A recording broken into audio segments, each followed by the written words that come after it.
Boruto as a character has developed into a pretty nice kid in the past couple of years of the Boruto manga. Long gone is he from being a brat that wanted his dad home, where he complained every single page, to becoming one of the heroes of the Hidden Leaf Village by fighting off the Otsutsuki and the Kata organization. Boruto has gone a long way when it comes to his overall character, and when it comes to him becoming friends with basically everyone that he meets. The one thing that he has to come to terms with is that he can't be the nice guy anymore. With Boruto Chapter 79 passing and the omnipotence changing Boruto's life, with him losing everything from his friends and family, Boruto hasn't understood the consequences of becoming the villain of the story yet in the series. Of course, we know that Boruto is innocent and he wasn't the one who killed the 7th Hokage, however, everybody in the village thinks so. The one thing I really want to talk about in this video is that Boruto is gonna have to get his get back, aka he's gonna have to go in his revenge arc. Of course, the omnipotence has just happened at the end of chapter 79, and with chapter 80 coming next week and beyond with the future chapters, Boruto most likely will continue to lose even more things and will break down to the point where he will not want to live anymore. I'm talking about what's gonna happen in the future. The one thing that I've always noticed with Boruto's character is that he's always been the nice guy. Every time he's met somebody, as long as they were nice with him, even if they were mean to him initially, he's always become friends with said characters. Characters like Tento and Sasuke, for example, characters like that who have developed deep relationships pretty damn quickly. Even if he hasn't known them for a while, he's become pretty good friends with them. And what I've noticed with that nature of his character is that now that he's been faced with this task of being the villain thanks to Eida activating the omnipotence, Boruto can't be that nice guy anymore. And if you already know the saying, nice guys always get the short end of the stick. Trust me, I know that from a personal experience. When it comes to Boruto's character, now in the story, he has to become a lot more heartless. What I've noticed with Boruto and Kawaki's relationship over the years that they've been together, ever since Kawaki was introduced in Boruto Chapter 24, Kawaki has always wanted it more when it comes to his goals. We did see it quite clear at the end of the Boruto anime 4 part 1, with Boruto and Kawaki facing off each other at the top of the Hokage monument, like how we saw in the time skip with Boruto and Kawaki telling each other what they really want to protect. Well, of course, with Kawaki, it is Naruto. Naruto is absolutely everything to him. It's pretty clear that Kawaki doesn't really care about anybody else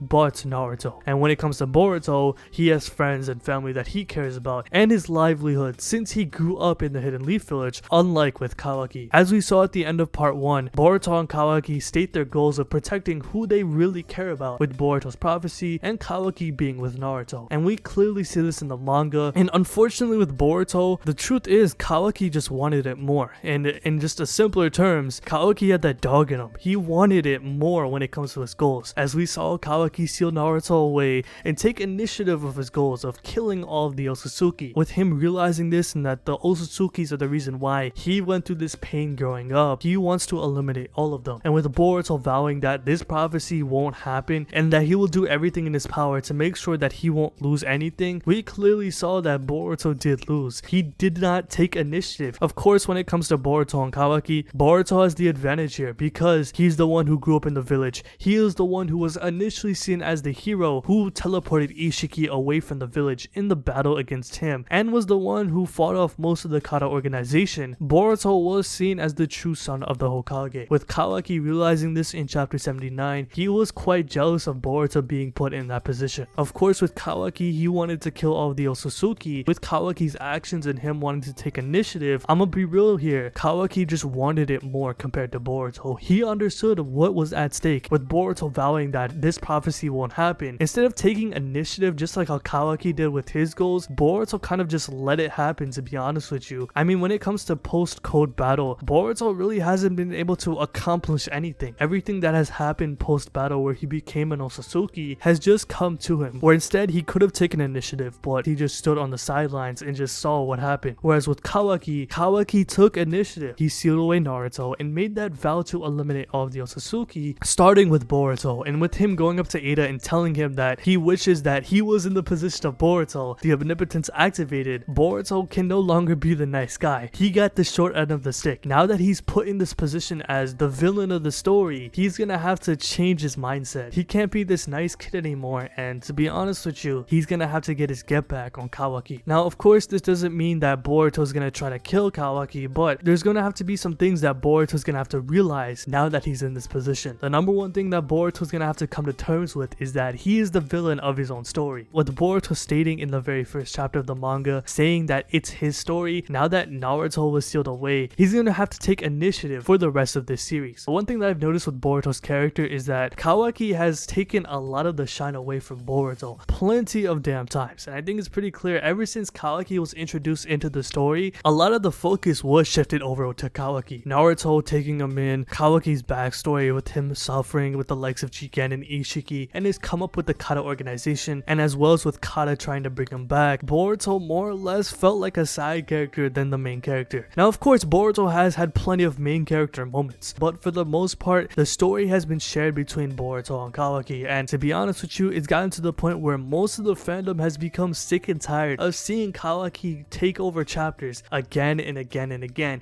It's gotten repetitive to ad nauseum, to the point where a lot of people just don't like Kawaki anymore. Me personally, I still love the kid, he's my favorite character in the series, but I definitely do understand where people are coming from, where Boruto has not taken enough initiative in the story, where he hasn't taken reins and control of the story, more or less has just letting the stuff that has happened in the story come to him, where Kawaki has wanted to accomplish his goals much more compared to Boruto. And now that Boruto is in this predicament, he's gonna have no other choice but to take the reins of this story, and I think that's what needs to happen with his mindset. Because when it comes to Kawaki, the one thing that I really think has molded him as a character is the fact that Jigen put him in this way. With Jigen treating Kawaki ever since he got the Karma Seal, Kawaki became much more cold-hearted and bloodlusted with achieving his goals. We saw it quite clearly in the mini training arc that happened in Boruto Chapter 57 with Team 7. With everybody wanting to use the chakra control drills, Kawaki just did not care because he knew the consequences of fighting somebody like Code. In order to fight these Otsutsuki's and these Kara level threats, you're gonna have to get rough when it comes to training,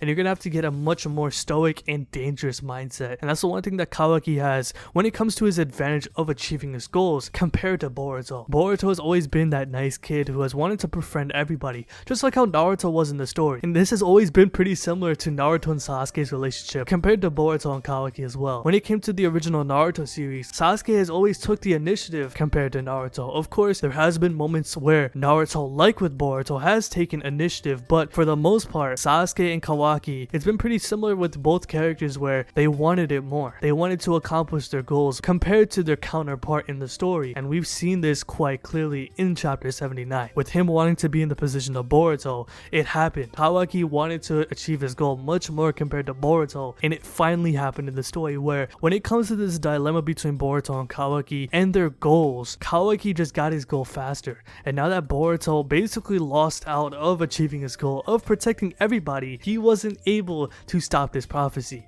And I think the one thing that Boruto has to realize is that his mindset is gonna have to change. He can't be that Mr. Nice Guy anymore. He has to realize that he can't go to Thunderburger, get that lemon burger, you feel me? He can't eat those anymore because he's the villain in the story. And the sooner that he comes to terms with it, it's gonna be better for him to get his get back. Now of course the question is in the story, what the hell will Boruto do? That question is gonna remain unanswered until we see what's gonna happen in the next couple of chapters of the Boruto manga. To be honest with you, I see Boruto losing out even more when it comes to this prophecy. Even though he just lost everything, he's gonna continue to lose even more stuff. We haven't seen Boruto reach that breaking point to the point where he doesn't want to live anymore, and that's where Momoshiki will continue to live as Boruto, as stated by Momo's words in Chapter 72. So with that being said, once those events pass where Boruto has lost that willpower, Boruto will have to find a way to fight for its own freedom. As we do see him in the time skip scene of Chapter 1, Boruto is saying that he is still a shinobi. Boruto's gonna have to find a way to get back on his own livelihood, or else he's just gonna die out. And I think that's the most important part. It's no more Mr. Nice Guy anymore, playing Super Ninja Naruto on his Nintendo Switch. He can't do that anymore. He most likely will leave the Leaf Village. He most likely will be hunted down by the 5 Great Nations, and he's gonna have to find a way to get his revenge. Boruto is gonna have to go on his revenge arc to clear his own name. And I think the first thing that he has to do is to kill somebody like Eida. She has the ability to control the entire world. With her activating the omnipotence in Chapter 79, the one question I do have is that if you do kill the caster of the omnipotence, will that reverse everything that has just happened to its original state? We haven't gotten that answer yet since that jutsu has just occurred. However, I really hope we get to see what will happen if Eida does indeed get killed. Now of course in Chapter 76, Sarada was tasked by Shikamaru to be the one who was going to kill Eida. Since we saw in the latest chapter, Sarada did resist the omnipotence. I think Boruto is gonna have to get some help with Sarada being the one who might kill Eida. If Eida does indeed indeed get killed, we may get the answer if the omnipotence will get reversed. However, the one thing I gotta say when it comes to the counterpoint of if the jutsu will get reversed is that, as per Momo's words in the latest chapter, Otsutsukis have been using the omnipotence for a while, and knowing that Otsutsukis like Shibai, for example, who can ascend into higher dimensions after consuming so many chakra fruits, with him having the ability to use the omnipotence prior to Eida having it, even with them passing along and going into higher dimensions, or possibly even dying, my question is, even if the caster does get killed off, will the omnipotence stay the same? Because if that is true, I'm not gonna lie, Boruto is screwed. Because if that's the case here, I feel like Boruto will still have to kill Eida since she can charm everyone, and as we know, the only way to avoid that charm effect is if you're Osatsuki or if you're a blood relative, meaning that the only people in the Leaf Village that can kind of resist Eida's charm is the likes of Kawaki, Damon, Sarada, and Sumire. So with that being said, there's only a couple of characters who can really resist Eida's charm. With that being said, now that everybody thinks that Boruto is the villain, Boruto has to come to terms with that, and he's gonna have to possibly kill Eida since she can control everybody. No matter what people will do, they will be controlled by Eida's charm. She has the ability to tell people to do whatever the hell that she wants. Even if the omnipotence does not get reversed, even if Eida does get killed, Eida getting killed off is beneficial for Boruto's cause. Boruto going on this revenge arc is going to be scary, considering that Boruto is not going to be willing to kill anybody, and that's one of the more dangerous parts about Boruto becoming a rogue ninja. If the story does go down this route,